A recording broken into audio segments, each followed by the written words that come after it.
Assalamualaikum warahmatullahi wabarakatuh. Pada pertemuan kali ini, saya akan membahas tentang teks anekdot.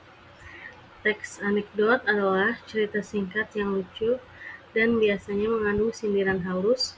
Cerita ini bertujuan untuk menghibur pembaca sekaligus menyampaikan kritik atau refleksi sosial secara ringan namun tajam. Melalui pendekatan humor, anekdot mampu memberikan pesan moral yang mudah diterima. Struktur teks anekdot terdiri dari beberapa bagian utama, yaitu abstraksi sebagai pengantar, orientasi yang mengenalkan tokoh dan latar, krisis sebagai inti kejadian, reaksi yang menunjukkan tanggapan, dan koda sebagai penutup dengan pesan moral. Ciri-ciri teks anekdot. Yang pertama ada humor dan lelucon. Teks anekdot selalu diselilingi dengan humor yang dapat membuat pembaca tersenyum atau tertawa. Kedua, ada kritik atau sindiran. Selain menghibur, anekdot menyisipkan kritik sosial dan sindiran terhadap kejadian nyata atau tokoh publik. Yang ketiga, ada tokoh dan kejadian nyata. Biasanya berkisar pada tokoh terkenal atau situasi yang dekat dengan kehidupan sehari-hari. Dan yang terakhir, singkat dan mudah dipahami. Bahasanya sederhana dan langsung ke inti cerita sehingga mudah dimengerti semua kalangan. Struktur teks anekdot, abstraksi dan orientasi.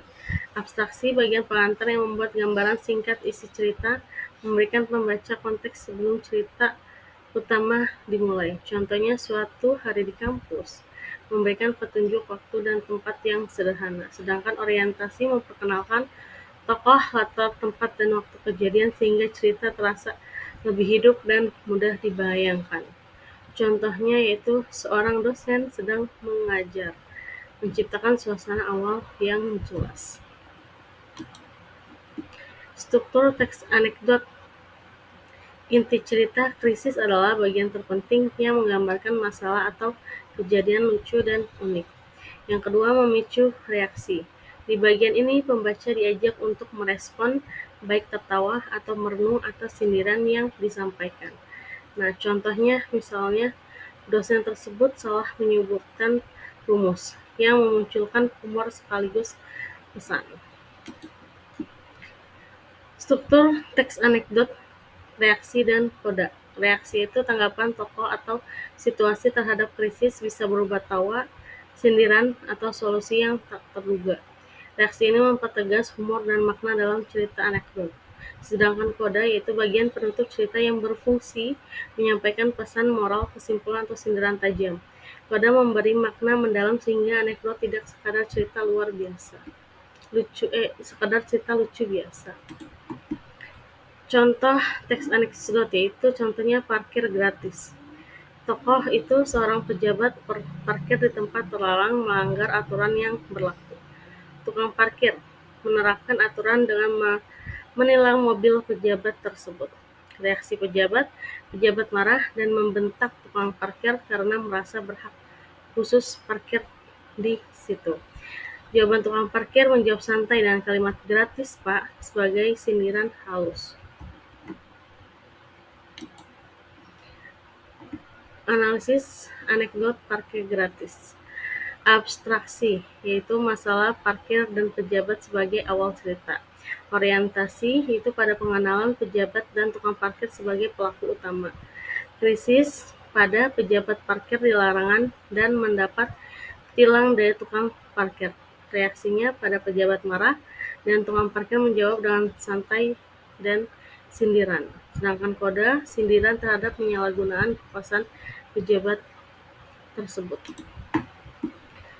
Unsur kebahasan teks anekdot, yaitu kalimat langsung dan tidak, digunakan untuk menghidupkan dialog dan narasi dalam cerita. Kata kerja aksi, yaitu memperjelas aktivitas yang berlangsung membuat cerita lebih dinamis. Yang ketiga, kata keterangan waktu, membantu pembaca memahami konteks kejadian, kronologis, dan lokasi.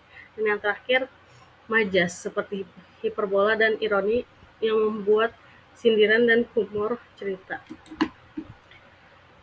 Perbedaan anekdot dengan humor lainnya. Anekdot yaitu membuat kritik sosial penting berdasarkan kejadian nyata meski dikreasikan. tujuan menghibur sekaligus refleksi. Sedangkan humor biasa berfokus hanya pada hiburan, seringkali bersifat fiktif atau rekan semata, dan tidak selalu menyampaikan pesan moral. Kesimpulannya itu, alat penyampai kritik anekdot efektif menyampaikan kritik sosial dengan cara penghibur dan tidak menggurui.